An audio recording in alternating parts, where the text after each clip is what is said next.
Sometimes the heaviest weight we carry isn't grief itself, but not knowing what to do with it.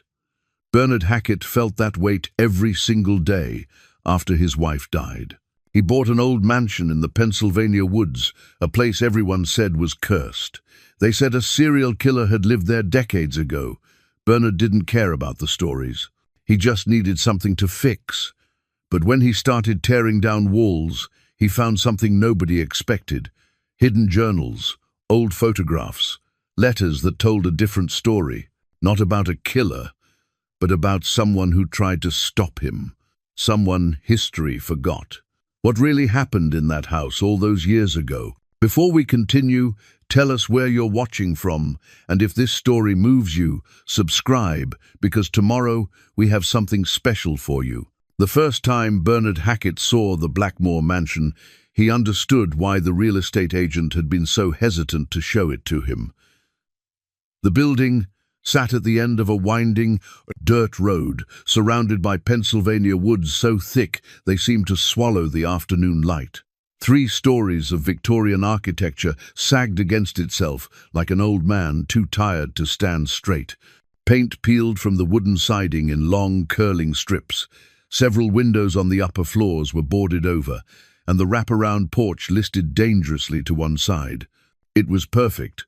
"Mr. Hackett, I really think we should look at the property on Mercer Street instead," the agent said, clutching her folder against her chest. Her name was Phyllis Gunderson, and she'd been trying to talk him out of this viewing for 3 days. "It's move-in ready, much closer to town, and the price is comparable." "This one's fine," Bernard said, stepping out of his truck. The autumn wind carried the smell of dead leaves and damp earth. He was 60 years old, tall and lean, with silver hair he kept cut short, and hands that bore the calluses of a man who'd worked construction for 40 years. 6 months ago, those hands had held his wife Helen's as she took her last breath in a hospital room that smelled of disinfectant and defeat. He hadn't known what to do with his hands since. "The property has a history," Phyllis said carefully, following him up the creaking porch steps. "I'm required to disclose that. I read the listing. Serial killer lived here in the 80s. Silas Crane. He disappeared before they could arrest him. 7 women died, Mr. Hackett. Their bodies were never found. People in town still talk about it." Bernard tested the porch railing. It held his weight, barely. That was almost 40 years ago. Some stories don't fade. Phyllis unlocked the front door with a key that looked older than Bernard. "The house has been empty for 37 years. Various owners, but no one stays. They all say..." She stopped herself. "They all say what? That it doesn't feel right, that something's still here." The door swung open on hinges that screamed in protest. Inside, dust particles danced in the shafts of light that penetrated the gloom. The entryway opened into a grand foyer with a staircase that curved up to the 2nd floor. The wallpaper, once probably elegant, hung in tatters. Water stains marked the ceiling in irregular patterns that looked like continents on a faded map. Bernard walked inside and felt something settle in his chest. Not peace exactly, but purpose. "I'll take it," he said. Phyllis blinked. "Don't you want to see the rest?" "I've seen enough. Something this broken needs someone to fix it." He wasn't talking about the house, not really, but Phyllis didn't need to know that. The paperwork took 2 weeks. Bernard paid cash the life insurance from Helen's death, money that felt like blood in his hands every time he touched it. His children didn't understand. Then again, they hadn't understood much about him for years. Audrey called the night before he was set to move in. She was 32, a paralegal in Philadelphia, precise and cautious like her mother had been. "Dad, Griffin and I have been talking." "That's good. Siblings should talk. We're worried about you. This house, do you know what people are saying? That you're having some kind of breakdown." Bernard sat in his empty apartment, surrounded by boxes. Everything he owned fit into a dozen containers. 40 years of marriage, reduced to cardboard and tape. "I'm not having a breakdown, honey. I'm trying to have a breakthrough." "That doesn't make sense." It does to me." There was a long pause. He could hear her breathing, could imagine her sitting in her pristine apartment with everything in its place, trying to figure out how to fix her broken father. "Griffin and I are coming up this weekend to help you move in. You don't have to do that. We want to." Another pause. "Mom would want us to." That was how she ended every argument now, with what Mom would have wanted. Bernard didn't have the heart to tell her that Helen would have understood this perfectly. Helen had always understood his need to build, to repair, to make something broken into something whole again. "Okay," he said, "I'd like that." He arrived at the mansion on a grey November morning with his truck loaded and his hands ready for work. The key Phyllis had given him turned smoothly in the lock, and he stepped inside alone for the first time as the owner. The silence was immense. It pressed against his eardrums like water pressure. He walked through each room slowly, cataloguing the damage. Broken floorboards, cracked plaster, windows that wouldn't open. A kitchen where the linoleum had curled away from the floor. But underneath the decay, he could see the bones of something beautiful. High ceilings, original hardwood, crown molding carved by someone who cared about their craft. In the kitchen, he found a rusted key ring sitting on the windowsill above the sink. 3 keys, each different. Odd that Phyllis hadn't mentioned them. He tried them in, various doors and locks throughout the house, but none of them fit. The keys were old, the metal worn smooth in places where fingers had gripped them. He pocketed them and moved on. By evening, he'd unloaded his truck and set up a cot in what must have once been the parlor. He made coffee on a camp stove and stood at the front window, watching darkness swallow the woods. Somewhere out there, the real estate listing had said Silas Crane had buried his victims, 7 women who'd vanished between 1985 and 1987. 7 families who never got answers. Bernard thought about Helen again, about how her cancer had been a different kind of vanishing, slow and inevitable, taking her piece by piece until the woman he loved was just a ghost in a hospital bed. At least he'd known where she was. At least he'd been able to hold her hand at the end. Those families had nothing. No grave to visit, no body to bury. Just questions that hung in the air like smoke. He pulled the key ring from his pocket and studied it in the fading light. 3 keys to nowhere. 3 locks that didn't exist anymore or maybe never had. He wondered what they'd opened, once upon a time. What secrets someone had thought were worth protecting. Outside, an owl called in the darkness. Bernard finished his coffee and lay down on the cot, surrounded by walls that had witnessed things no house should witness.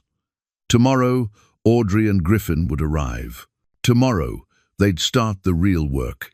Tonight, he'd sleep in a house where a monster had once lived, and somehow that felt appropriate. Grief was its own kind of monster, after all. It made you do strange things. It made you buy cursed mansions in the woods and think you could fix them. But maybe, Bernard thought as he drifted towards sleep, maybe fixing something broken was exactly what he needed. Even if that something was haunted, even if it could never truly be clean, especially then, Audrey arrived first, her sedan pulling up the dirt road at exactly 9 in the morning. She was always punctual, always prepared. Bernard watched from the porch as she parked and sat in her car for a long moment, staring up at the mansion. He could see her gathering herself, composing whatever speech she'd rehearsed during the 2-hour drive from Philadelphia. When she finally emerged, she was wearing jeans and an old sweater, her version of work clothes. Her dark hair was pulled back in a practical ponytail, and she carried a canvas bag full of cleaning supplies. "Dad," she said, climbing the porch steps carefully, testing each board before putting her weight on it. "Morning, sweetheart." He kissed her cheek. "Coffee's on. Is it safe to drink the water here?" "I brought bottled. Come on inside."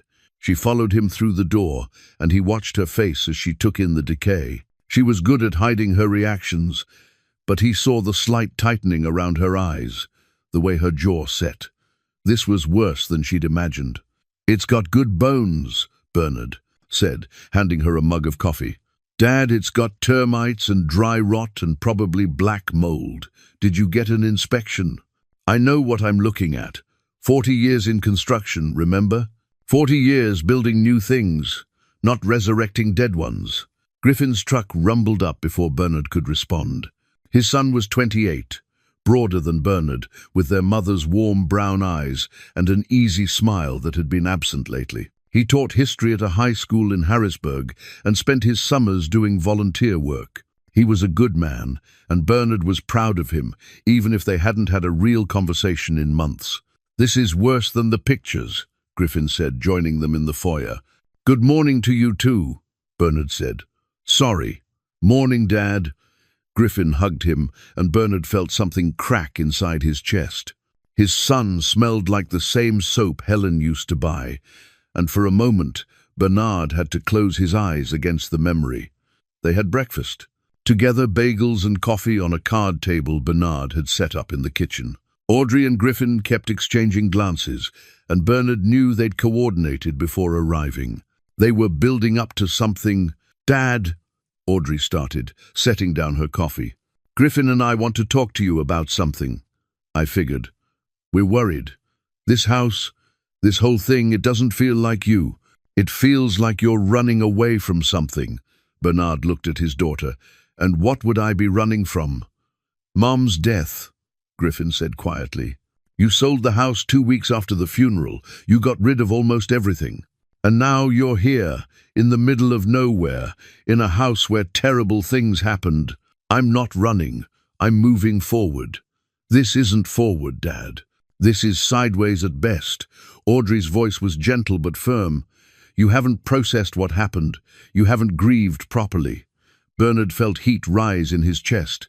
"And what's proper grieving look like to you?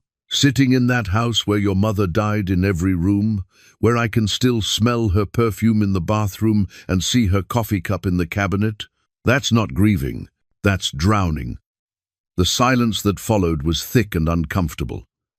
Griffin stared at his hands. Audrey blinked back tears. "I'm sorry," Bernard said after a moment. "That was unfair. I know you're worried. But this," he gestured at the walls around them, "this is what I need right now. Something to fix. Something to build. Your mother understood that about me." "Mom understood everything about you," Audrey said quietly. "We're just trying to catch up."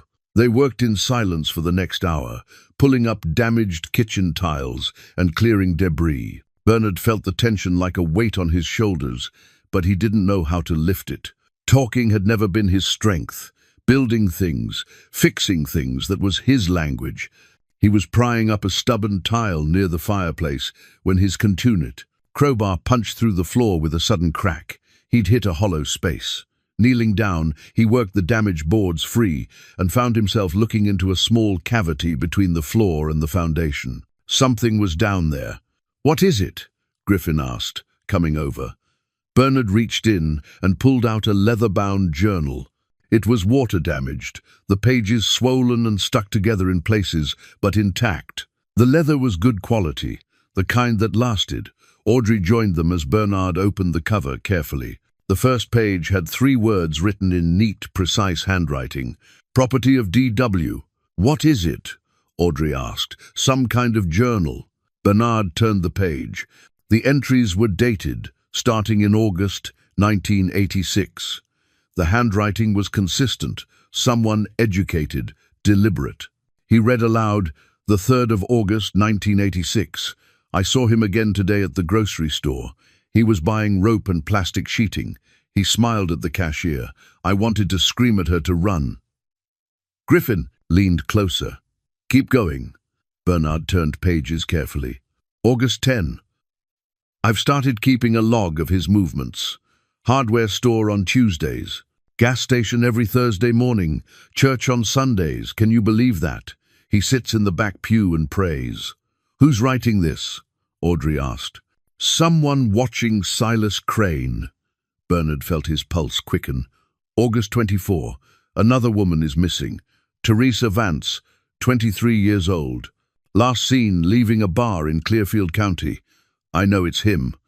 I've called the police again. They say there's no evidence. They say I'm overreacting. The entries continued through the fall and winter, growing increasingly detailed and desperate. D.W. had been tracking Crane's every movement, noting patterns, documenting suspicious behavior. By spring of 1987, the tone had changed. The 15th of March, 1987, Bernard read, I'm gathering physical evidence now. I can't rely on the police. They won't listen to an old woman with theories. I've found 3 shallow depressions in the woods behind his property. The ground is different. They're disturbed, then covered over. I think I know where they are. I think I know where he put them. My God, Griffin whispered. Bernard turned to the final entries. The handwriting was shakier here, written with more pressure. The 12th of September, 1987. I've collected everything I can. Photographs, logs, soil samples from the disturbed areas. Tomorrow, I'm going to confront him. I'm going to make him confess, and I'm going to record it. If he runs, I'll go to the state police. If he doesn't, the sentence ended there, unfinished. The next entry was dated 2 days later, the 14th of September, 1987. He knows I know. I saw it in his eyes today when we passed on the street. If you're reading this, I didn't make it. My name is Dorothy Whitmore. Tell my story. Tell them I tried. Bernard closed the journal carefully. His hands were shaking. Around them, the kitchen seemed to have grown colder, darker. Dad, Audrey said, her voice barely above a whisper. Who was Dorothy Whitmore? Bernard looked at his children. They were staring at him with wide eyes, fear and fascination mixing on their faces. For the first time since they'd arrived, they weren't looking at him like he was broken. They were looking at him like he'd found something important. I don't know, he said, but I'm going to find out. The Millbrook Public Library was a small brick building that looked like it had been built in the 1950 seconds and never updated. Bernard pushed through the heavy wooden doors, with Audrey and Griffin following behind. The interior smelled of old paper and floor polish, a scent that reminded him of his elementary school days. Behind the circulation desk sat a woman who had to be in her late 70s, her white hair styled in careful waves, reading glasses hanging from a beaded chain around her neck. She looked up as they approached, and Bernard saw her eyes sharp and assessing behind wire-rimmed spectacles. "Help, you folks?" she asked. "I hope so. I'm looking for information about the Silas Crane case from 1987.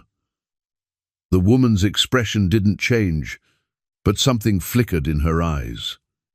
Recognition, and something else, pain maybe. "That's a name I haven't heard in a while. You a reporter?"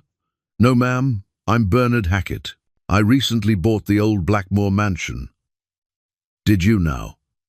She stood, revealing herself to be barely 5 feet tall. "I'm Francine Yates. I've been the librarian here for 43 years. Come with me." She led them to a back room lined with filing cabinets and storage boxes. "We keep the old newspaper archives here. Nobody's digitized them yet, no budget for it. The Crane case is in box 17. She pulled it down from a shelf with surprising strength. "You'll want to read in here. More privacy." Bernard thanked her, but before she left he asked, "Did you know Dorothy Whitmore?" Francine froze in the doorway. When she turned back, her face had gone pale. "Where? Did you hear that name?" "I found something at the house, a journal. It was signed by D.W. The old woman steadied herself against the doorframe. "Dorothy was my closest friend. She disappeared the same time Crane did, September 1987. Most people assumed she was his final victim, but they never found her body either." Her voice cracked slightly. "Why would you have her journal?" "It was hidden in the kitchen floor. She was tracking Crane, building a case against him." Francine nodded slowly, unsurprised. "That sounds like Dorothy. She was a social worker before she retired, spent 30 years helping people, trying to fix broken systems. When women started disappearing, she noticed the pattern before anyone else. Told me she'd reported it to the police half a dozen times. Did they investigate? Audrey asked. They looked into it, sure. But Crane was careful. No physical evidence, no witnesses, just women who vanished without a trace. Francine's hands trembled slightly. My sister was one of them. Patricia. She was 31, left work one evening and never came home. The room fell silent except for the hum of the fluorescent lights overhead. Bernard felt the weight of all those missing women, all those unanswered questions pressing down on him. I'm sorry, he said. It's been 37 years. Doesn't make it hurt less. Francine gestured to the box. Everything the newspaper covered is in there. The police reports are sealed, but I can tell you what I know. 7 women disappeared between May 1985 and August 1987, all from different counties, all in their 20s and 30s. Crane was questioned twice, but nothing came of it. Then, in September, both he and Dorothy vanished on the same day. The assumption was that she'd gotten too close, and he killed her before running. What if that's not what happened? Griffin asked. Francine studied him. What do you mean? Bernard opened his bag and carefully removed Dorothy's journal, wrapped in protective plastic. Would you like to read this? It belonged to your friend. The old woman's hands shook as she took it. She opened it reverently, and Bernard watched tears slip down her weathered cheeks as she read Dorothy's words.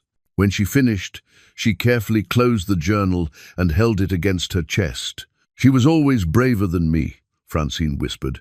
Always thought she could save everyone. Looks like she died trying.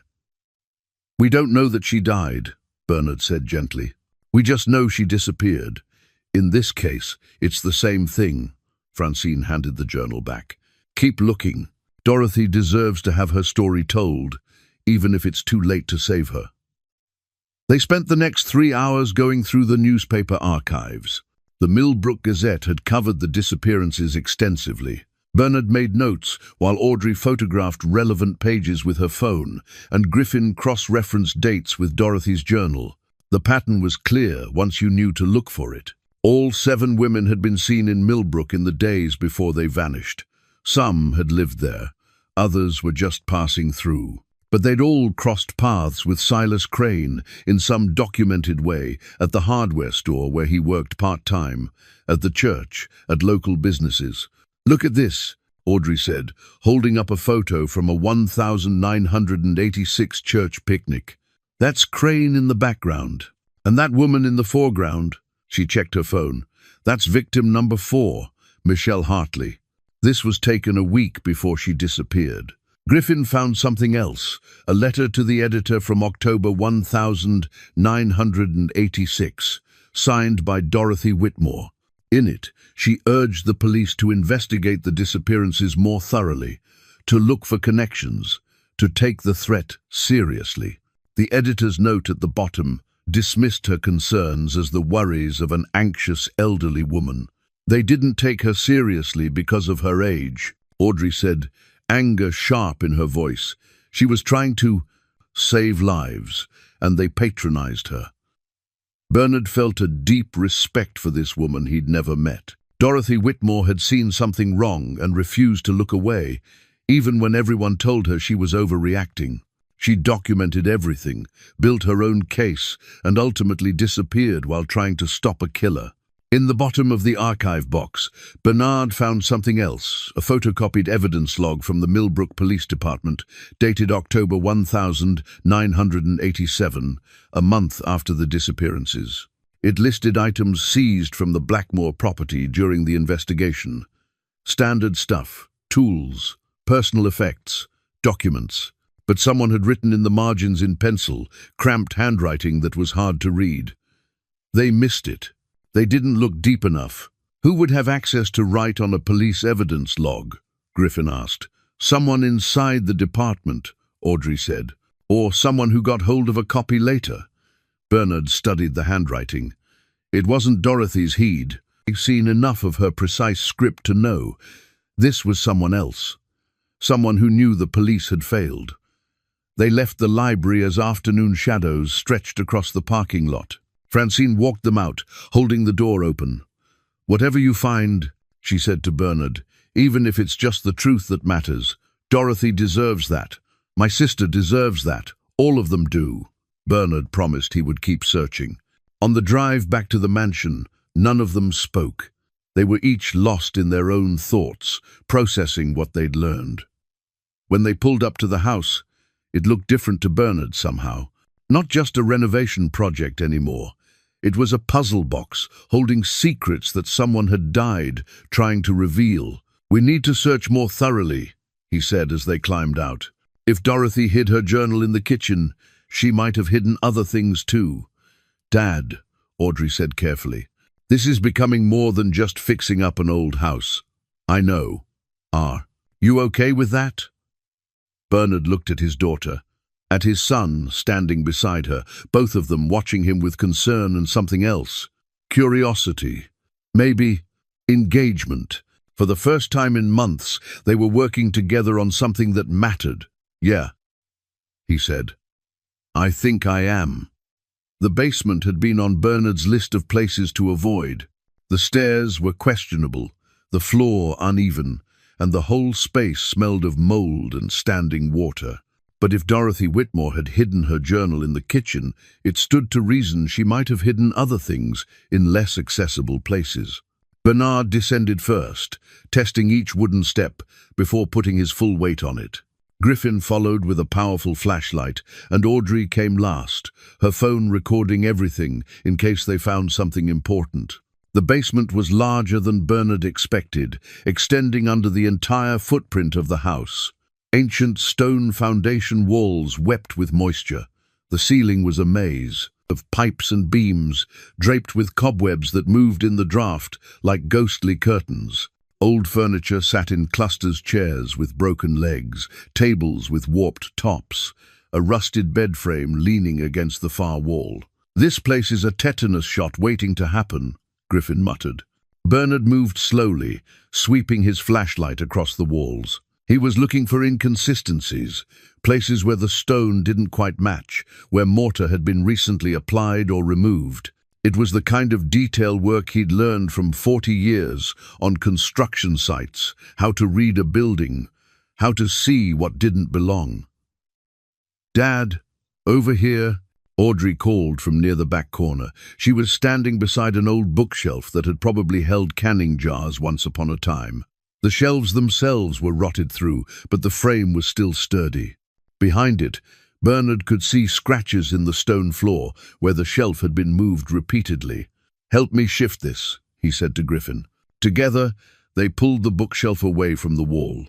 Behind it was a section of foundation that looked different from the rest. Newer mortar, lighter in color. Someone had removed stones and then replaced them, doing a decent job but not quite good enough to fool a professional eye. Bernard ran his hand along the mortared edge. This was done maybe 30, 40 years ago. The rest of this foundation is original, probably 1,880 seconds. "Think Dorothy did this?" Griffin asked. "Or someone before her? Only one way to find out." He went back upstairs and returned with his sledgehammer and a pry bar. The mortar was old enough that it crumbled relatively easily under pressure. Within 20 minutes, he'd loosened enough stones to pull them free. Behind the false wall was a cavity about 3 feet square and 2 feet deep. Inside was a metal box, the kind used for storing important documents in case of fire. Bernard pulled it out carefully and set it on the basement floor. The box was locked, but the lock was old and simple. A few strikes with the hammer and it popped open. Inside were photographs, dozens of them. Bernard spread them out on the floor, and his children knelt beside him. Every photograph showed Silas Crane, at the grocery store, pushing a cart, at the gas station, pumping fuel, walking out of the hardware store in his work uniform, entering a church, standing in his yard, working on his car. Each photo had a date and time written on the back in Dorothy's careful handwriting. There were also notes what Crane was wearing, what he'd purchased if Dorothy could determine it, where he went next. Some photos had additional observations. Seemed agitated today, kept looking over his shoulder. Or spoke to young woman at intersection. She looked uncomfortable. She was documenting everything, Audrey said softly, building a timeline of his movements. Look at the dates, Griffin said, checking his phone where he'd stored photos of the newspaper articles. She photographed him the day before victim number 5 disappeared, and again 3 days after. He looks different in the second one, more relaxed, almost satisfied. Bernard felt a chill despite the basement's humid warmth. Dorothy had been watching a predator, documenting his hunting patterns. She'd gotten close enough to take these photos without Crane knowing, or at least without him knowing for most of the surveillance. At the bottom of the box was a folded piece of paper. Bernard opened it carefully. It was a hand-drawn map of the property, showing the mansion and the surrounding woods.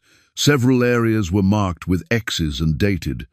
Some had notes beside them: disturbed soil, recent digging, depression in ground sink or subsidence. Area where dogs wouldn't go, local hunters mentioned this. She was mapping potential burial sites, Griffin said, his voice tight. Audrey stood up abruptly and walked a few steps away, her hand over her mouth. Bernard gave her a moment, understanding. This wasn't just history they were uncovering. These were real women who died in terror, their bodies hidden somewhere on this property, their families left without answers. We should call the police, Audrey said finally, her voice strained. And tell them what? Bernard asked gently. That we found a 37-year-old map. They investigated this property back in 1987. They didn't find anything, because they didn't have this map. Maybe, or maybe they did find this, and these X's led nowhere. Dorothy was documenting what she suspected, not what she knew.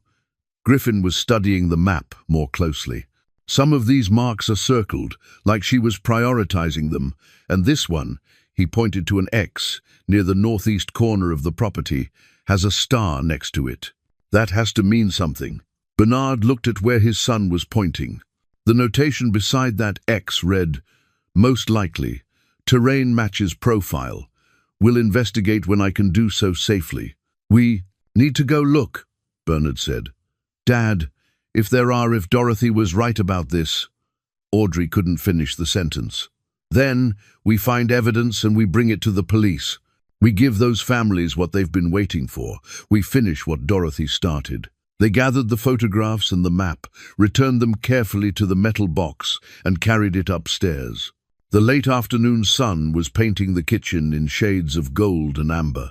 Bernard made coffee while they spread the map out on his work table and studied it more carefully. The property was roughly 15 acres, most of it wooded.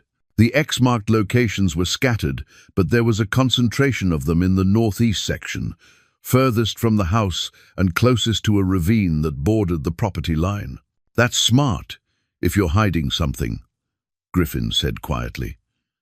The ravine would make the ground unstable, give a reason for any depressions or irregularities. And it's far enough from the house that you could work without being easily seen. You're thinking like a killer, Audrey said.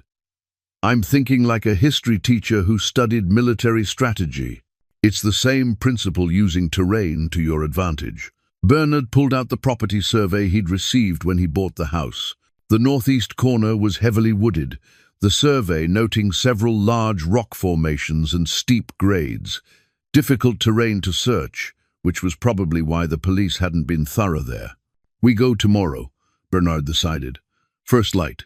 We bring shovels, we bring cameras, and we document everything we find. And if we find what Dorothy thought was there, Audrey asked, then we call the police, and we let them handle it. But we owe it to Dorothy to look.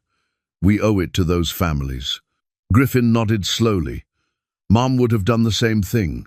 She never could leave something unfinished. It was the first time either of his children had mentioned Helen without pain shadowing their faces. Bernard felt something shift in his chest, not the crack of grief, but the small, tentative beginning of healing. "No," he agreed. "She never could." They spent the evening preparing. Audrey compiled all the newspaper reports and Dorothy's journal entries into a digital file. Griffin mapped out the search areas using satellite imagery from his phone. Bernard gathered tools, shovels, a soil probe, stakes and string for marking areas, and evidence bags in case they found anything that needed to be preserved. As night fell and they sat around the card table eating takeout Chinese food, Bernard realized this was the first time in months he'd felt like they were a family again. Not the family they'd been when Helen was alive that was gone forever, but something new, something being built from shared purpose and the memory of a woman none of them had ever met. Dorothy Whitmore had spent her last days trying to save people. In doing so, she might have saved Bernard's family too. They started at dawn, when the woods were still grey and quiet, except for the morning birds. Bernard led the way, carrying a backpack full of tools and evidence bags. Griffin followed with the map and a GPS unit, while Audrey brought up the rear with a camera and notebook to document everything they found. The northeast corner of the property was rough going. Fallen trees blocked the path in places, and the ground was uneven, studded with rocks and exposed roots. Bernard's knees complained about the terrain, reminding him that 60 wasn't 40 anymore, but he pushed on. Behind him, he could hear his children breathing hard as they climbed. "According to the GPS, we should be about 50 yards from the first marked site," Griffin called out. They found it 10 minutes later, a slight depression in the ground, maybe 4 feet across. The surrounding vegetation was different here, younger growth that suggested the soil had been disturbed at some point in the past. Bernard knelt and examined it closely. "Hard to say if this is natural or not," he admitted. "Could be subsidence from an old stump rotting out. Could be something else." "Dorothy marked it on her map," Audrey said. "She must have thought it was significant." Bernard pulled out the soil probe, a long metal rod with a T-handle. He drove it into the ground at various points around the depression, feeling for resistance, for changes in soil density. At the center, about 3 feet down, he hit something that wasn't rock. "There's something here," he said quietly. Griffin's face had gone pale. "Should we dig?" "Not yet. Let's check the other sites first. If there's a pattern, we'll know better what we're dealing with." They moved to the next marked location. This one was more obvious, a clear, rectangular depression, about 6 feet long and 3 feet wide. The kind of shape that nature didn't make on its own. Audrey photographed it from multiple angles, while Bernard probed the soil. "Same thing?" he said. "Something solid about 3 feet down." They worked methodically through the morning, checking each X on Dorothy's map. Some turned out to be nothing natural depressions, rock formations, old stump holes. But 5 of them showed the same characteristics, rectangular depressions with something buried at a consistent depth. At the site marked with a star, the one Dorothy had labeled most likely, they found more than a depression. Partially hidden by leaf litter and overgrowth was a rusted metal box, about the size of a shoebox. It was sitting on the surface, as if erosion had gradually exposed it over the years. Bernard picked it up carefully. It was heavy, the metal corroded, but intact. The lid was sealed with more rust than intention. He worked it open with his knife. Inside were personal effects. A silver bracelet, a driver's license in a plastic sleeve, a small photo album, a set of keys. Each item was in a separate plastic bag, labeled with a name and date in Dorothy's. Handwriting, Michelle Hartley, May 1986. Bernard read from one bag. He pulled out his phone and checked Audrey's digital files. "That's victim number 4. "Oh God," Audrey whispered. They found 6 more buried metal boxes at the marked sites. Each one contained personal effects from one of the missing women, jewelry, ID cards, photographs, small, precious things that would have been on their persons when they disappeared. Dorothy had found them somehow and catalogued them meticulously, preserving evidence that the police had never recovered. "How did she get these?" Griffin asked, his voice shaking slightly. "She must have found where Crane kept them," Bernard said. "Before he disappeared, she documented it, preserved it, and hid it where he couldn't destroy it. They gathered all the boxes and carried them back to the house in silence. The weight of what they'd found seemed to press down on all of them. These weren't just artifacts. They were proof. They were the last physical connection to 7 women who'd been erased from the world. Back at the mansion, they spread everything out on the dining room table. Audrey photographed each item individually, creating a digital record. Griffin cross-referenced each name with the newspaper articles, confirming that every piece of jewelry, every ID, matched the descriptions given by family members in the missing persons reports. "This is enough for the police to reopen the case," Audrey said. "This is physical evidence linking Crane to the victims." "It's evidence that these items existed," Bernard corrected gently. "Without bodies, without Crane to question, I don't know if it changes anything legally. It changes everything for the families," Griffin said firmly. "They'll know what happened to their daughters, their sisters. They'll know someone cared enough to find the truth." Bernard looked at his son, seeing in him the same fierce sense of justice that Dorothy Whitmore must have possessed. "You're right. We need to contact the authorities. But first," he gestured to the map still spread on the table. "There's one more site Dorothy marked. The one with the star and the note about investigating when it was safe." "You think there's more there?" Audrey asked. "I think Dorothy was building up to something. All these other sites, she'd already documented them. But this one, she was planning to investigate. That suggests it was different, somehow. More important, they returned to the woods in the afternoon, hiking directly to the starred location. It was at the edge of the ravine, where the ground dropped away steeply.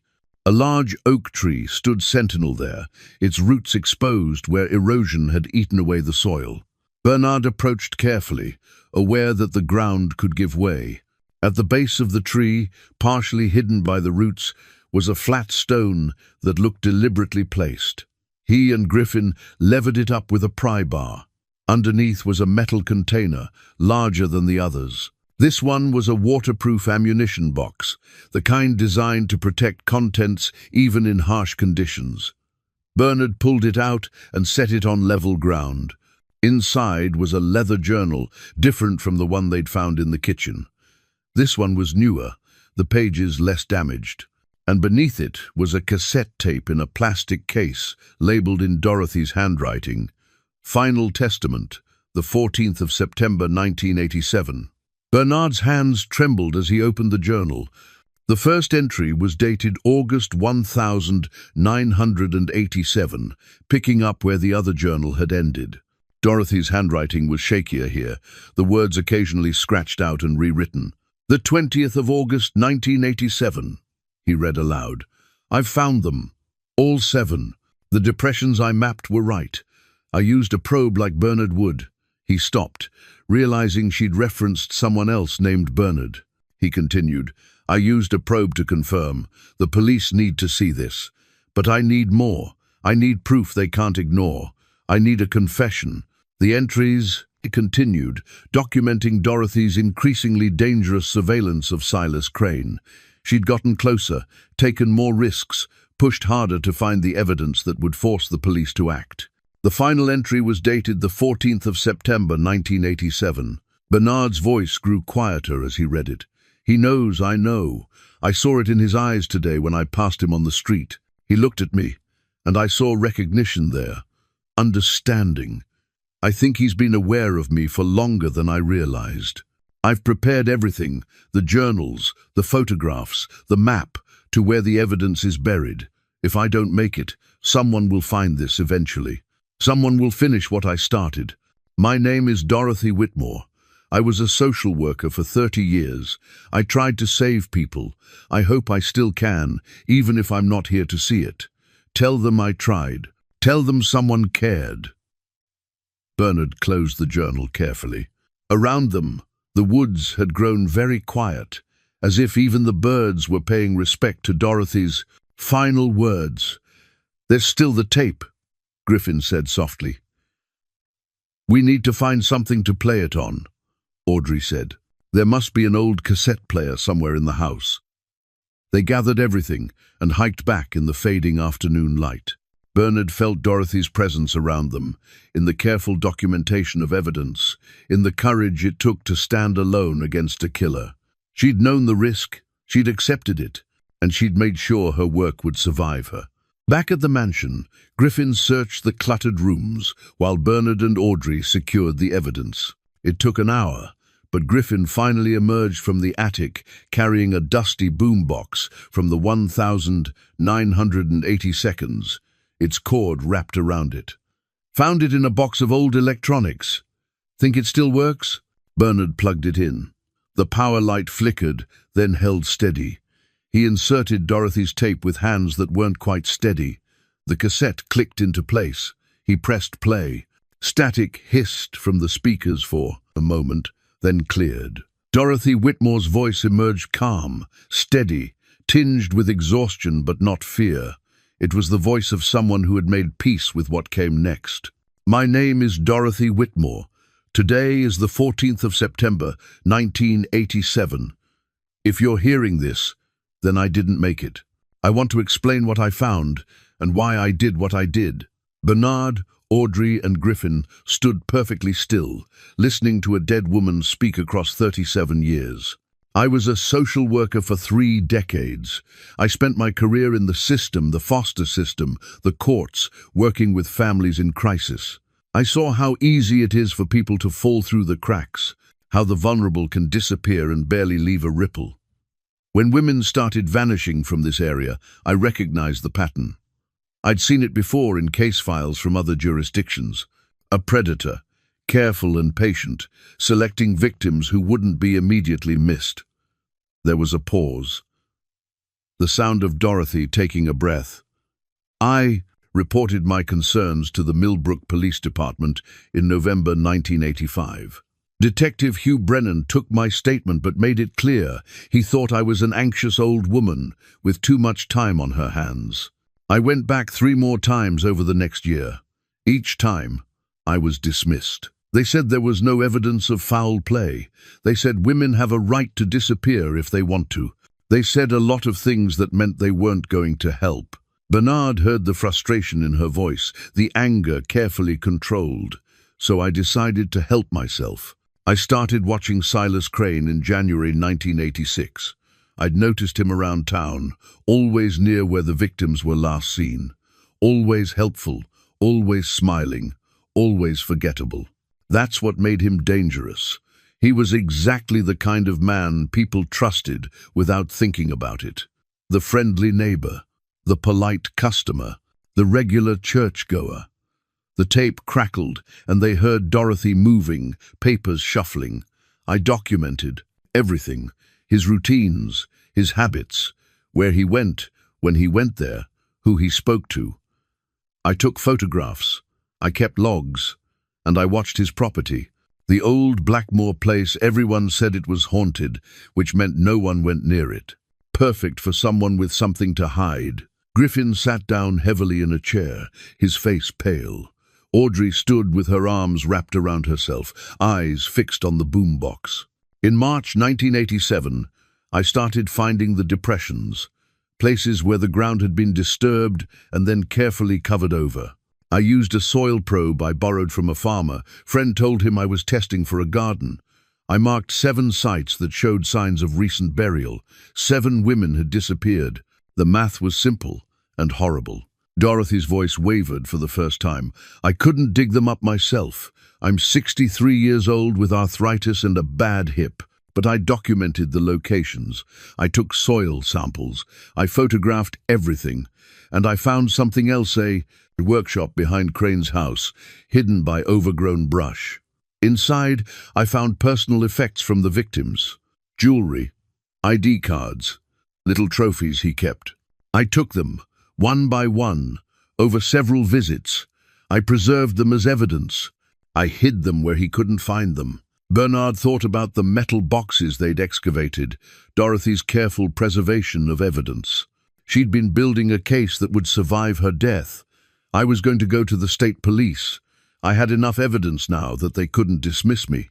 But then Crane saw me watching him. It was 3 days ago. We passed on Main Street, and our eyes met, and I saw that he knew. Not just that I was watching, but that I'd found his secrets. He smiled at me, a cold, knowing smile, and I understood that my time was running short. Another pause. When Dorothy spoke again, her voice was softer, more reflective. I've spent my life trying to save people. Some I saved, many I couldn't.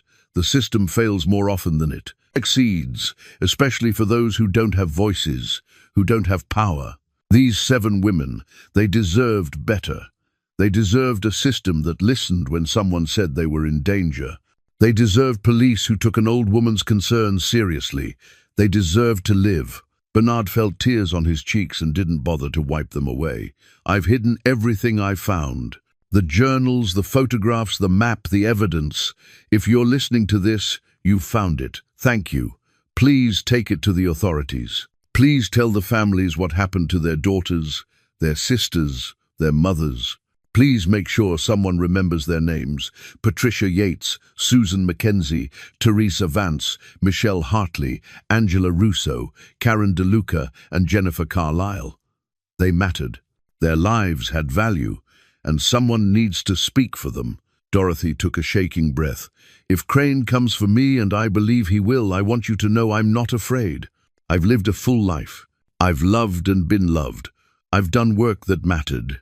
If my death brings justice for these women, then it's a death with meaning. That's more than most people get. The tape went silent, except for background noise. Then Dorothy spoke one more time, her voice barely above a whisper. Tell them I tried. Tell them someone cared. Tell them the truth. The tape clicked off. The silence in the room was profound. Bernard looked at his children and saw his own grief reflected in their faces. They'd never met Dorothy Whitmore, but they mourned her. They mourned what she'd tried to do and what it had cost her. She knew, Audrey said finally, her voice thick. She knew he was going to kill her, and she still tried to finish her work. That's courage, Griffin said quietly. Real courage. The kind where you're terrified, but you do it anyway because it's right. Bernard rewound the tape and removed it carefully, placing it back in its protective case. We need to contact Detective Brennan. Dorothy mentioned him by name. He needs to hear this. He needs to know what happened because he didn't listen. Dad, Audrey said gently. He's probably, if he's still alive, he needs to hear it. He needs to understand what his dismissal cost. Bernard's voice was firm but not harsh, not to punish him, but because he's part of this story too. Everyone who didn't listen, they're part of why Dorothy died alone, trying to do their job for them. They spent the evening organizing everything they'd found. Audrey created a detailed inventory with photographs. Griffin typed up a timeline, cross-referencing dates from Dorothy's journals with newspaper reports and the evidence they'd discovered. Bernard carefully packaged the physical evidence, making sure everything was preserved and labeled. As night fell, they worked by lamplight in the dining room, the mansion quiet around them. Bernard found himself thinking about Helen, about how she would have loved this mystery, this puzzle. She'd always been the one who wanted to know the full story, who couldn't rest until she understood what had happened and why. You know what's strange, Griffin said, looking up from his laptop. We came here to fix a house, and instead we're fixing something else, finishing someone's work, giving families closure. That's what Mom always said you were good at, Dad, fixing things that seemed broken beyond repair. Your mother was smarter than all of us, Bernard said. She was, Audrey agreed, and she would have liked Dorothy Whitmore. They were the same kind of person, stubborn, determined, convinced they could make things better if they just worked hard enough. Bernard thought about that.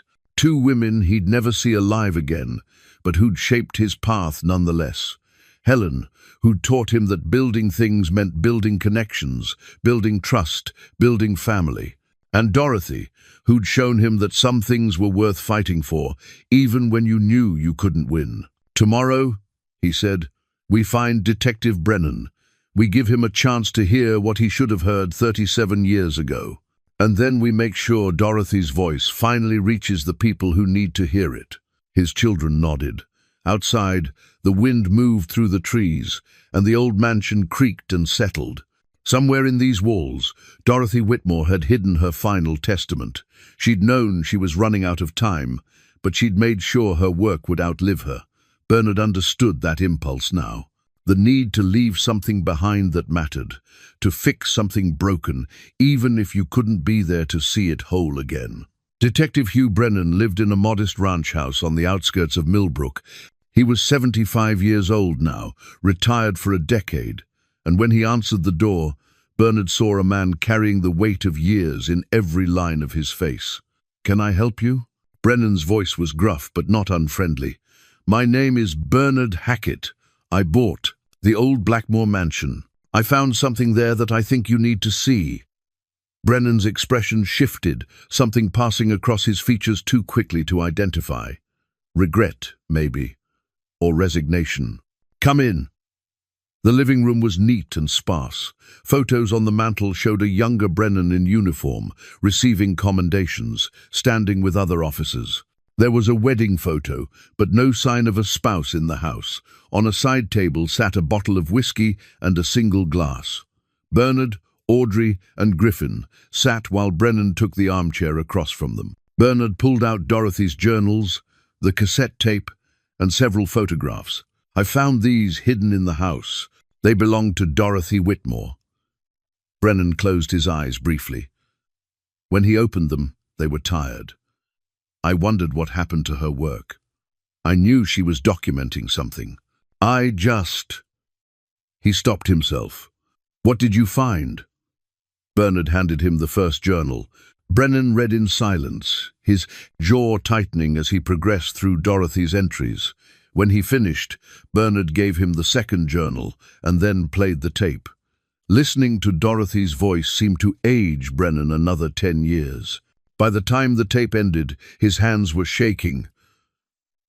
"I didn't listen," he said quietly. "She came to me 4 times. 4 times she told me women were dying, and I thought she was a paranoid old woman with too much time on her hands. I thought," his voice cracked, "I thought I knew better." "There's more," Bernard said. He gestured to Audrey, who spread out the photographs of the evidence they'd excavated. Brennan studied them, his professional eye cataloguing what he was seeing. Personal effects from all 7 victims. She found Crane's trophies. We found them where she buried them, along with detailed maps showing burial sites on the property. We haven't excavated those. We thought that should be done officially. Brennan nodded slowly, but he looked haunted. "This changes everything. This is the evidence we never found. Dorothy gave us a case we can finally close." He paused, "even if it's 37 years too late." "There's something else," Griffin said. He'd been quiet until now, but Bernard heard urgency in his son's voice. "In the ammunition box with the second journal and tape, there was another tape. We haven't played it yet. It's dated the 15th of September, 1987, the day after her final testament." Brennan looked up sharply. "The day after?" "Yes, sir." Griffin pulled out the second cassette. "Dorothy disappeared on September 15. If she recorded this that same day, she might have survived the initial confrontation." Brennan stood abruptly. "Play it. Now." Bernard inserted the tape with unsteady hands. The cassette clicked into place, and he pressed play. Static. Then Dorothy's voice again, but different this time. Shakia, frightened but determined. "This is Dorothy Whitmore, the 15th of September, 1987. I'm recording this because I need someone to know what happened, what really happened." Bernard leaned forward, his heart pounding. "Yesterday I recorded what I thought was my final message. I believed Silas Crane would kill me. I was prepared for that. But something happened that I never expected." Dorothy paused, and they could hear her moving, the rustle of papers. I went to confront him this morning. I went to his workshop with my tape recorder hidden in my bag, hoping to get a confession. I thought if I could record him admitting what he'd done, it would be enough. The police would have to listen then. Another pause. Dorothy's breathing was audible, rapid and shallow. He was there, in the workshop, sitting on the floor, surrounded by... Her voice broke, surrounded by newspaper clippings about the missing women. And he was crying. This man, this monster I'd been tracking for 2 years, was sitting there crying like his heart was breaking. Bernard exchanged glances with Audrey and Griffin. This wasn't what any of them had expected. When he saw me, he didn't run. He didn't attack. He looked at me and said, "I knew you'd come. I've been waiting for someone to stop me." And then he told me everything. The tape crackled with interference. Dorothy's next words almost lost. He has dissociative identity disorder. He was diagnosed in 1985. Started treatment with a psychiatrist in Harrisburg. He showed me the medical records, they're real. I checked the doctor's credentials. He told me that his other personality, the one he called the Shadow, committed the murders. He would black out for hours, sometimes days, and wake up with no memory of what happened. But he'd find evidence: blood on his clothes, scratches on his arms, dirt under his fingernails. Bernard felt his understanding of the entire case shift like tectonic plates. He showed me his own journals, the ones he kept trying to document his blackouts, trying to prove to himself that something was wrong. When he found the first woman's jewelry in his truck, Michelle Hartley's bracelet, he realized what he'd done, what his other self had done. He was horrified.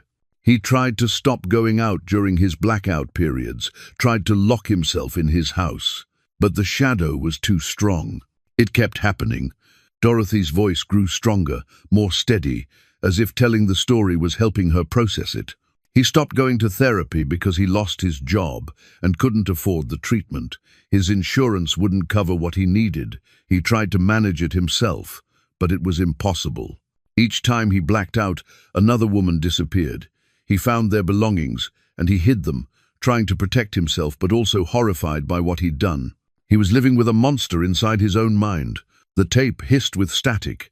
Then Dorothy continued, her voice thick with emotion. "I didn't believe him at first. I thought it was manipulation, a way to avoid responsibility. But he showed me everything. His psychiatric evaluations, his medication prescriptions he couldn't afford to fill, his desperate journals where he begged God to make it stop. And I saw a broken man, not a calculating killer. I saw someone who was as much a victim as the women who died." Bernard heard Audrey make a small sound of distress. Griffin's face was pale, his hands clenched. He wants to turn himself in. He wants to show the authorities where the bodies are. He wants the families to have closure. But he's terrified that no one will believe the DID diagnosis, that they'll think he's lying to avoid a death sentence. He asked me, Dorothy's voice broke again, he asked me to help him surrender properly, to help him explain what happened. To speak for him, because he can't speak for himself without sounding like he's making excuses. The room was silent except for the tape's soft hiss. I don't know if I'm making the right choice. He could be lying. This could be an elaborate manipulation. But I've spent 30 years reading people, helping people, trying to understand why they do what they do. And I believe him. God, help me. I believe him. Tomorrow morning, we're driving to the state police headquarters in Harrisburg. Together, I'll help him tell his story. I'll show them the medical records. And whatever happens after that, at least the families will know the truth. Dorothy took a shaking breath. If we don't arrive by sunset tomorrow, check Miller's Gorge. That's the route we're taking. If something goes wrong, if I'm wrong about him, that's where you'll find us. My final request, if he's telling the truth about the DID, please make sure people know. Mental illness killed those women as surely as if it had been a gun. The system failed them. The system failed him. We can't bring them back, but we can learn from what happened. We can do better. The tape ended with a click that seemed to echo in the silent room. Brennan sat with his head in his hands. "Miller's Gorge," he said finally. "That's where they disappeared. We searched the roads, but the gorge, it's a steep ravine with heavy vegetation. If a car went off the road there, it could be hidden for decades." Bernard finished. "We need to search it," Griffin said. "If Dorothy and Crane crashed, trying to reach the state police, then they're both victims," Audrey whispered. "Both of them died trying to do the right thing." Brennan stood, suddenly looking more like the detective he'd been than the haunted retiree he'd become. "I'll call the current sheriff. We'll organize a search team first thing tomorrow. If they're there," he looked at Bernard, "you should come. You found Dorothy's voice. You should be there when we find her." Bernard nodded. Around him, his children sat in stunned silence, trying to process what they'd heard. The story had turned inside out. Silas Crane wasn't just a monster. He was a man trapped by an illness he couldn't afford to treat. An illness that turned him into something he hated. And Dorothy had seen that. She'd chosen compassion over vengeance. "The families," Audrey said quietly. "How do we tell the families that the man who killed their daughters was also a victim?" "Carefully," Brennan said. "And honestly, they deserve the whole truth, not just the parts that fit our idea of justice." Sheriff Marcus Landry arrived at the mansion at dawn with 2 deputies and Detective Brennan. He was in his mid-50s, efficient and professional, and he listened without interrupting as Bernard laid out everything they'd found. When Bernard finished, Landry studied the evidence spread across the dining room table with a careful eye. "This is substantial," he said finally. "Dorothy Whitmore built a complete case. And this second tape," he picked up the cassette carefully, "changes the entire narrative." "Will you search the gorge?" Bernard asked. "We're organizing it now. Search and rescue is mobilizing, and I've called in a forensic team from the state police. If there's a vehicle down there, we'll find it." Landry looked at Brennan. "Hugh, you sure you want to be part of this?" "I owe it to Dorothy," Brennan said quietly. "I should have listened to her 37 years ago. The least I can do is be there when we find her." They caravanned to Miller's Gorge, Bernard, Audrey and Griffin in one truck, Brennan riding with Landry, 2 more police vehicles following behind. The drive took 40 minutes, winding through increasingly rural roads until they reached a stretch where the pavement curved along a steep ravine. Bernard could see why Dorothy had noted this route. The shoulder was narrow, the drop-off severe. If a car lost control here, especially at speed, there would be no stopping it. The ravine below was thick with vegetation, 37 years of unchecked growth that would hide anything beneath its canopy. The search team assembled at a widening in the road. A technical rescue coordinator named Paula Vickers took charge, directing her team to establish anchor points and prepare for the descent. She was in her 40s, compact and competent, with the calm authority of someone who'd done this many times before. "We'll grid search the ravine bottom," she explained, showing them a map.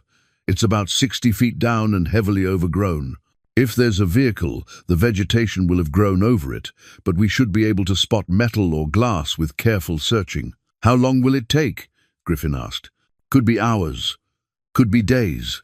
Depends on how deep the growth is and whether there's actually anything down there." Bernard watched the team prepare their gear, ropes, harnesses, metal detectors, cameras, professional, methodical, thorough. Nothing like the rushed investigation that had happened in 1987 when police had assumed Dorothy was just another victim and Crane had simply run. Brennan stood beside him, silent. The old detective's face was drawn, his eyes fixed on the ravine as if he could will Dorothy's car to appear through sheer force of regret. "I've thought about her over the years," Brennan said quietly, "about what I could have done differently. If I just listened, you can't change it," Bernard said. "I learned that with my wife. Guilt doesn't fix anything, it just weighs you down." "Your wife?" "Cancer. 6 months ago, I spent the last year of her life thinking about all the things I should have said differently, done differently, been different. It didn't help her. It didn't help me. It just made me someone who couldn't see past his own mistakes. Brennan glanced at him. Is that why you bought the mansion? To get away from the guilt? To do something useful with it? To fix something broken, instead of just sitting with what I couldn't fix? Bernard gestured at the ravine. Dorothy knew she might die, but she did the work anyway. That's not guilt. That's purpose.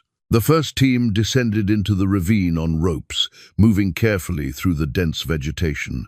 Bernard, his children, and Brennan waited at the top with Landry, watching through binoculars as the searchers worked their way across the ravine floor. An hour passed, then another.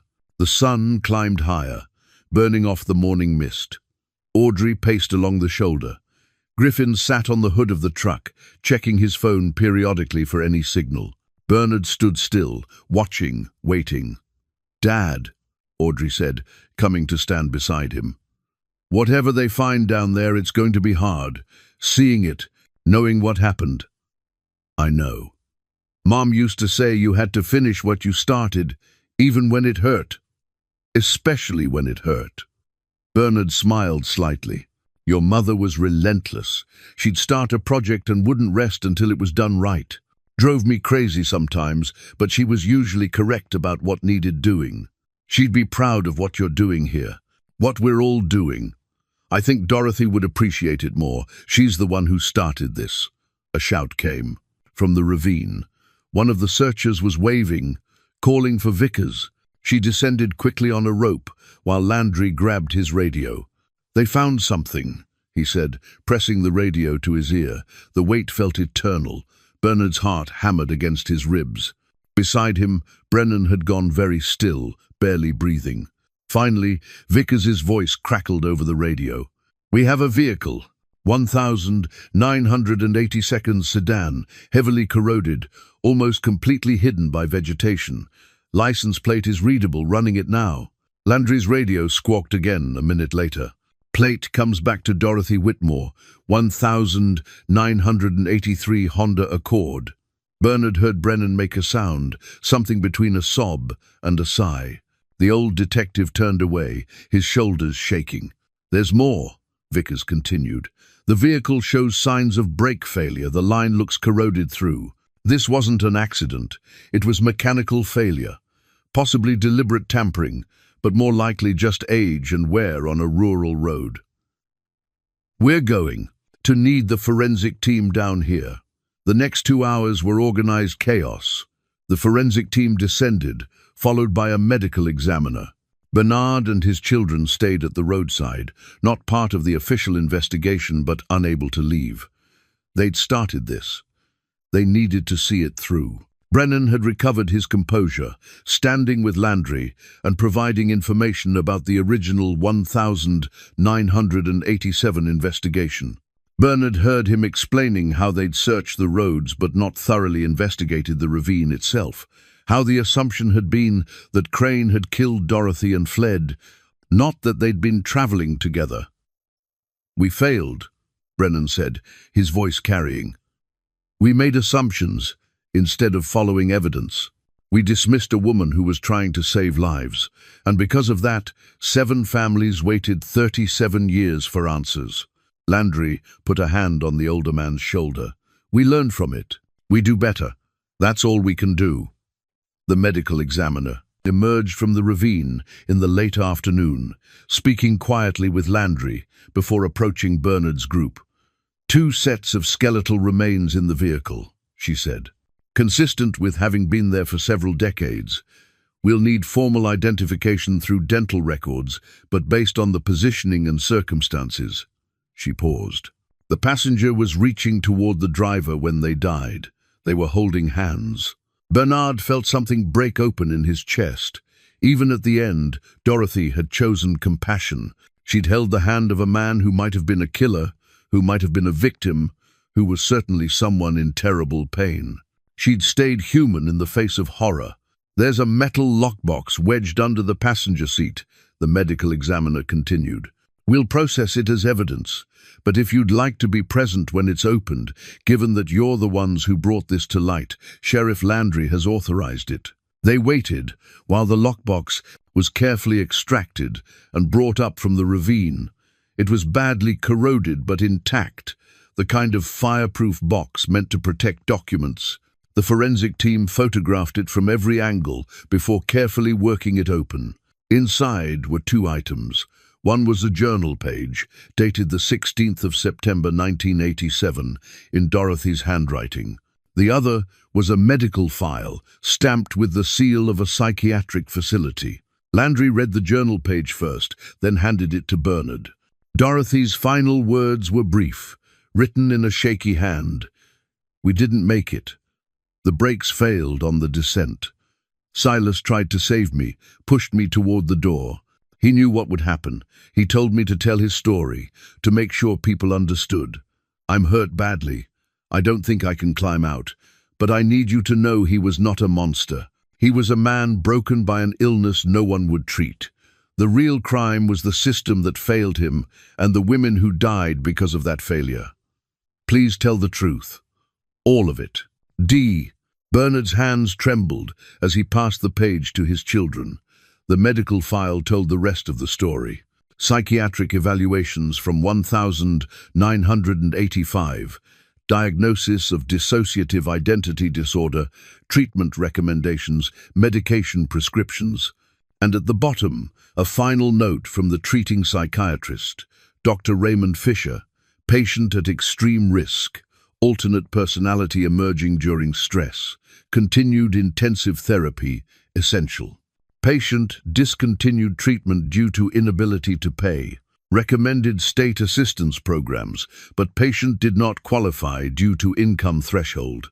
Without treatment, patient poses danger to self and potentially others. Follow-up.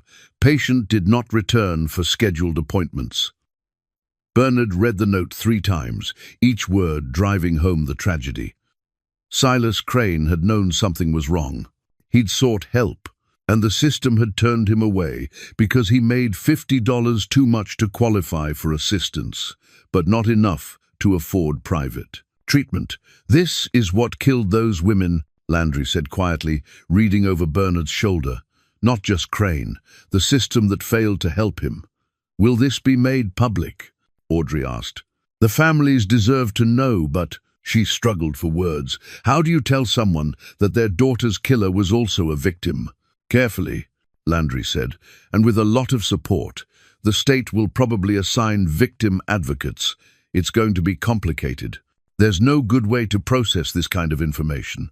Brennan stood apart from them, staring down into the ravine where Dorothy and Crane had died together. Bernard walked over to him. "You couldn't have known," Bernard said. "I should have listened." "That's all she asked, for someone to listen." Brennan's voice was rough. "If I had, maybe we could have gotten Crane the help he needed. Maybe those women would still be alive. Maybe. Or maybe Crane would have hurt someone anyway. Maybe the system would have failed him, even if you'd helped. You can't know. I can know I didn't try hard enough." Bernard thought about Helen again, about all the things he'd wished he'd done differently. The arguments they could have avoided, the time he could have spent with her instead of at work, the 1,000 small failures that seemed so large now that she was gone. "My wife told me something near the end," Bernard said. "She said regret was just love with nowhere to go. That all those things we wish we'd done differently, they're just proof we cared. The caring matters even when we get it wrong." Brennan looked at him, eyes red. Dorothy cared. She cared enough to die for it. "And now we make sure that mattered. We tell her story. We make sure people learn from this." The forensic team worked until dark, documenting everything before carefully extracting the remains. They'd be transported to the state medical examiner's office for formal identification, though there was little doubt about who they belonged to. Bernard watched as 2 body bags were loaded into the medical examiner's van. 2 people who died trying to do the right thing, their bodies hidden for 37 years while their story waited to be told. Francine Yates arrived just as they were finishing, having heard about the search through the small-town network of information that moved faster than any official channels. She was leaning on a cane, and Bernard could see the weight of years and grief in every line of her face. "Is it really her?" Francine asked Landry. "We believe so, ma'am. Formal identification will take a few days, but all the evidence points to it being Dorothy Whitmore." Francine nodded slowly, tears tracking down her weathered cheeks. "She told me she was going to solve it. I told her to let it go, that it was too dangerous. But Dorothy never could leave things unfinished." She looked at Bernard. "You found her work?" "We did. All of it. She documented everything. The evidence she gathered. The surveillance. The burial sites. She built a complete case." Bernard paused. "There's more. About what happened. About why. Would you like to know?" "I've waited 37 years. I can wait another day to hear it properly." Francine touched Bernard's arm. "Thank you for not letting her be forgotten, for finishing what she started." They drove back to the mansion in silence as night fell around them. Inside, Bernard made coffee while Audrey and Griffin sat at the dining room table, processing everything they'd witnessed. The house felt different now, not haunted, but inhabited by something other than ghosts. By purpose, maybe. By the weight of unfinished business slowly being resolved. "Dad," Griffin said finally, "what happens now? With Dorothy's evidence about the burial sites, the state police will excavate them properly. They'll recover the remains, identify them, return them to the families. It'll take time, but it'll be done right. And then those families get to bury their daughters. They get closure. They get to know what happened, even if the truth is complicated." Audrey wrapped her hands around her coffee mug. "I keep thinking about those women, about how scared they must have been, and about Crane, blackout periods where he became someone else. Everyone involved was a victim in different ways. That doesn't excuse what happened," Bernard said carefully. "Those women still died terribly. Their families still suffered. But understanding the why that matters too. It helps us prevent the next tragedy." "Will it, though?" Griffin asked. 37 years later, are things any better? Do people with mental illness get the help they need? Bernard thought about that. Some do, some don't. The system's still broken in a lot of ways. But maybe Dorothy's story can push it to be better. Maybe it can remind people that untreated mental illness doesn't just hurt the person suffering, it ripples out to everyone around them. They sat in silence for a while, drinking coffee and listening to the house settle around them. Somewhere in these walls, Dorothy had hidden her final messages, ensuring that even if she died, her work would continue. She'd been right. Someone had found it. Someone had listened. "Mom would have liked her," Audrey said suddenly. "Dorothy, I mean. They were both stubborn in the same way. Both believed they could fix things if they just worked hard enough." "Your mother would have been down in that ravine helping search," Bernard agreed. "She never could stand by when something needed doing." "Neither can you," Griffin pointed out. "That's why we're here. That's why we found all of this." Bernard looked at his children, really looked at them, and saw something he hadn't seen in months. They weren't looking at him like he was broken anymore. They weren't treating him like a project that needed managing. They were looking at him like a partner in something important. "I bought this house because I didn't know what else to do with my grief," he admitted. "I thought fixing something broken would somehow fix me. But that's not how it works." "What does work?" Audrey asked gently. "This, what we've been doing. Working together, finding purpose in something bigger than our own pain. Your mother knew that. Dorothy knew it too. They both understood that the way through grief is through service. Through caring about something enough to keep going even when it hurts." Griffin stood and walked to the window, looking out at the dark woods. 7 women are still buried out there somewhere. Dorothy mapped where she thought they were. "When do we show the police?" "Tomorrow," Bernard said. "We'll give them everything, the maps, the photographs, all of Dorothy's documentation, and then we let the professionals do their work." "And us?" Audrey asked. "What do we do?" Bernard looked around the dining room, at the evidence still spread across the table, at the house that had seemed cursed, but was really just holding secrets. We finish the renovation. We turn this place into something good. Dorothy wanted her work to mean something. We can honor that by making sure this house becomes a place of healing instead of horror." His children nodded. Outside, the wind moved through the trees, and somewhere in the darkness, Bernard imagined Dorothy Whitmore finally resting, knowing her voice had been heard at last. The state police excavation team arrived at the mansion 3 days later with ground-penetrating radar, forensic anthropologists, and a quiet efficiency that spoke of experience with grim work. Bernard met them at the property line with Dorothy's maps and detailed documentation. The team leader, a woman named Dr. Patricia Kowalski, studied the maps with the careful attention of someone who understood their significance. She was in her 50s, grey-haired and precise, with kind eyes that had seen too much death. "These are remarkably detailed," she said. "You're Dorothy. Whitmore did our job for us, 37 years before we got here. She wanted to make sure the families got answers," Bernard said. "Then let's make sure they do." The excavation took 5 days. Bernard, Audrey and Griffin stayed away during the actual work, but they felt the weight of it pressing on them even from a distance. Each evening, Dr. Kowalski would stop by the mansion to update them on the progress, her face growing more drawn with each visit. On the 5th day, she arrived with news. "We've recovered remains from 6 of the 7 marked sites. The 7th location was empty, possibly. Dorothy was wrong about that one, or the remains had been moved or destroyed somehow. But 6 is enough. 6 families will finally get to lay their daughters to rest." "And identification?" Audrey asked. "Dental records mostly. We've already matched 3 of them definitively. The others will take more time, but we're confident." Dorothy's maps were accurate. Dr. Kowalski paused. "There's something else.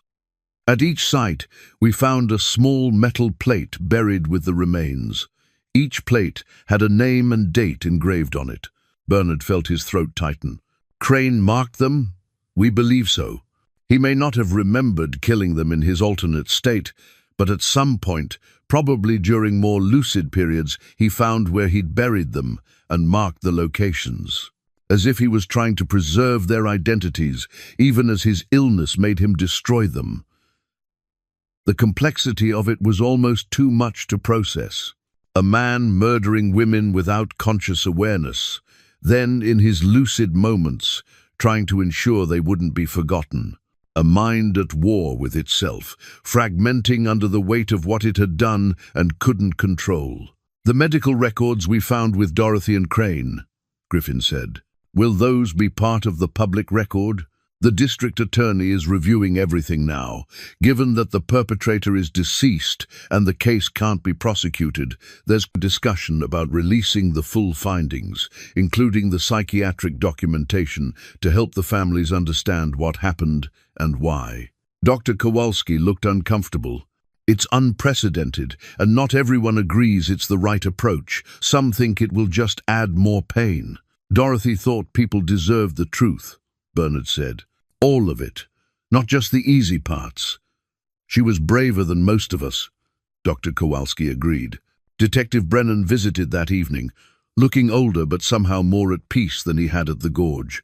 He'd been working with the current police department, reviewing the original investigation files, providing context for what had been missed and why.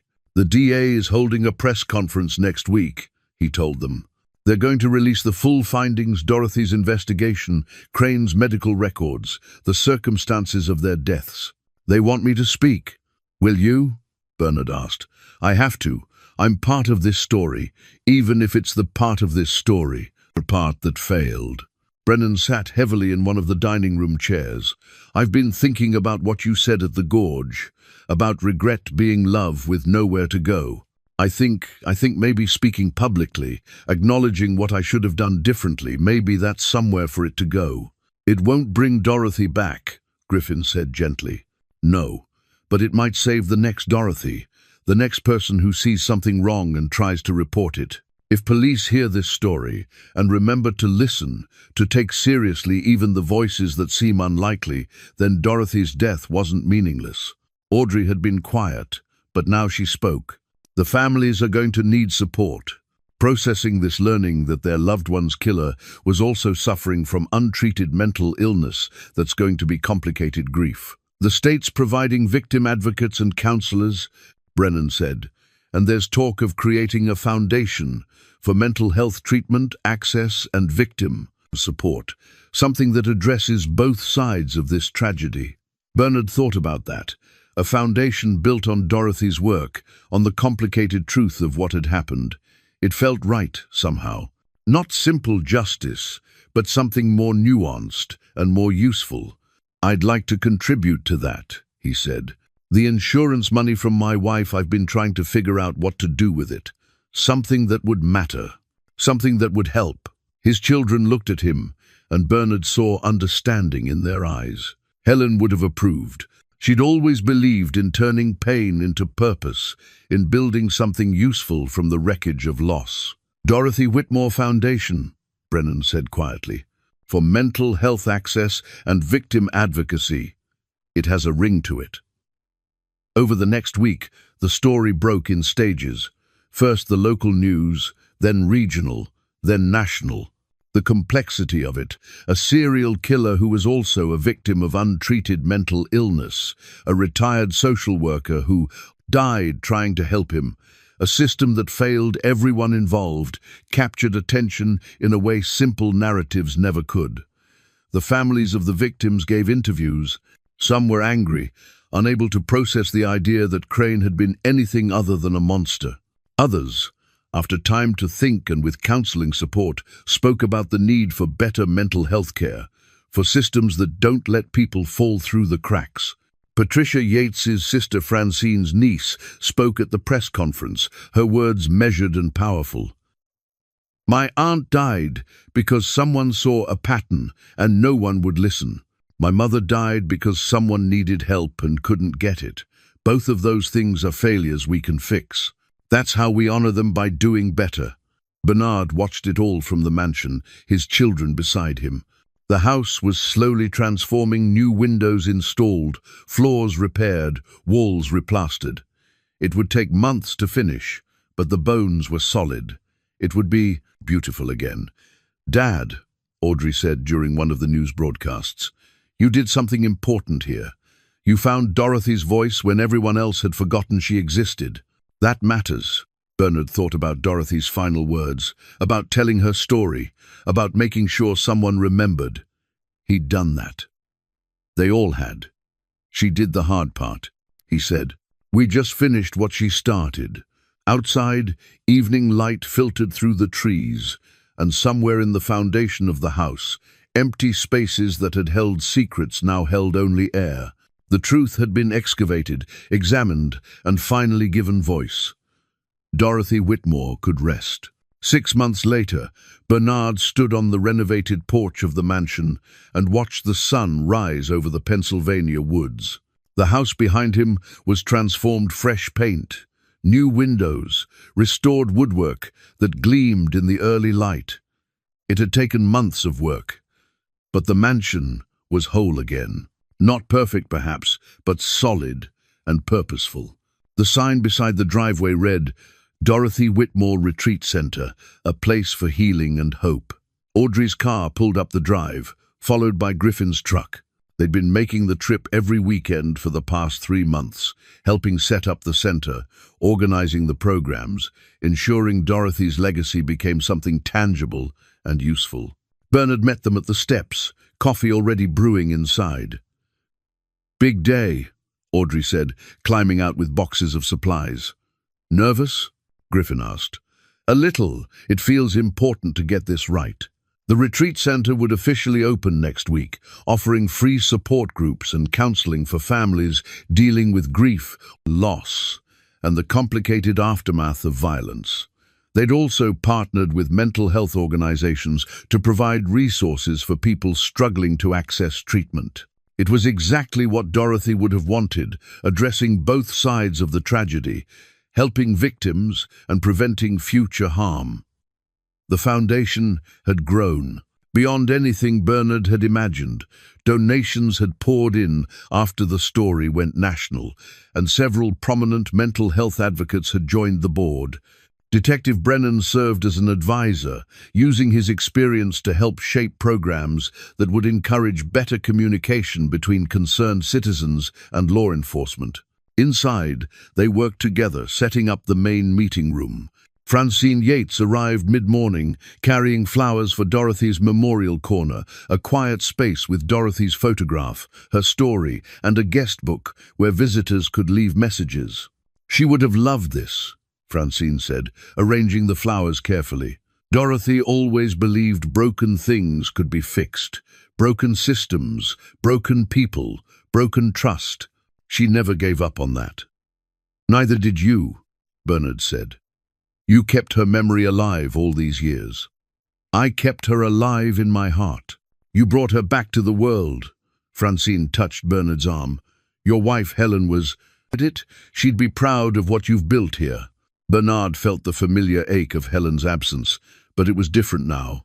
Softer, less like drowning, more like remembering. She understood about finishing things, about making something meaningful from pain.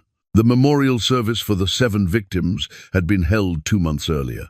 All 7 women had been identified and returned to their families for burial.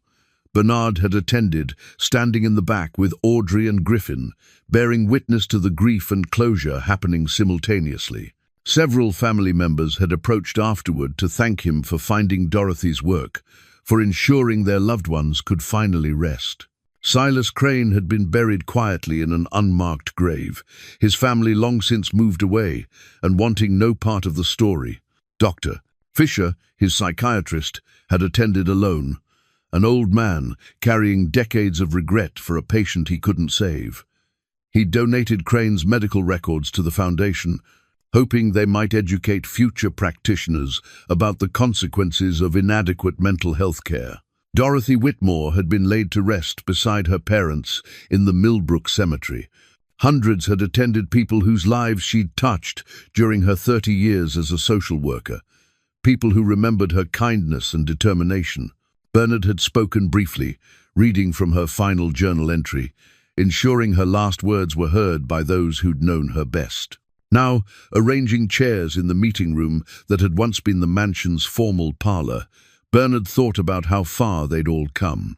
Audrey had taken a leave from her paralegal job to manage the center full-time, discovering a passion for victim advocacy she'd never known she possessed. Griffin brought his students to volunteer, teaching them about social justice and systemic failure through Dorothy's story. And Bernard had found what he'd been searching for when he bought this cursed house, not an escape from grief, but a way through it. Not a distraction from Helen's absence, but a way to honor what she'd taught him about building things that mattered.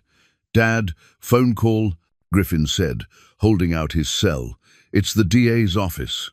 Bernard took the call, listening as the assistant district attorney explained that the final report was being released today. All findings, all evidence, all the complicated truth of what had happened and why. It would be taught in criminal justice programs, used to train law enforcement, referenced in mental health policy discussions. Dorothy Whitmore's name would be remembered not as a victim, but as someone who'd seen what was broken and tried to fix it, even knowing the cost. When Bernard hung up, his children were watching him with quiet pride. Outside, the woods stretched endlessly green under the summer sun. Somewhere out there, 7 women rested in marked graves after decades of nameless burial. Their families had answers, however painful. The system that had failed them was slowly, incrementally changing. "You know what Mum used to say?" Audrey said, looking around the transformed space. She said the hardest part of building wasn't the construction, it was believing the foundation would hold. "This foundation will hold," Bernard said with certainty. He'd built it himself, after all. Not just the physical structure, but everything it represented: truth, compassion, complicated forgiveness, and the stubborn insistence that broken things deserved to be made whole. Griffin opened the windows, letting fresh air sweep through the mansion. The house that had held so many secrets now held only light and purpose. Dorothy would approve, Bernard thought. She'd spent her last days documenting darkness so that light could eventually find its way in. "Before we open next week," Audrey said, "I think we should have a small ceremony. Just us, Francine, Detective Brennan. Honor Dorothy properly. Let her know we finished what she started." "She knows," Francine said softly from the doorway. "Wherever she is, she knows. And she's grateful." Bernard walked to the window and looked out at the land where tragedy had happened and healing was beginning. The weight he'd carried for so many months, grief for Helen, uncertainty about his purpose, distance from his children, had transformed into something else. Not gone, but integrated, part of who he was now. Sometimes, he'd learned, the heaviest weight we carry isn't grief itself, but not knowing what to do with it. He'd found his answer in these walls, in Dorothy's courage, in the complicated truth that monsters and victims could sometimes be the same broken person, and that healing required acknowledging all of it. The sun climbed higher, painting the renovated mansion in shades of gold. Bernard Hackett, 60 years old and finally understanding what it meant to finish something, turned back to his children and smiled. "Let's get to work," he said. "We've got a lot of people to help." And they did.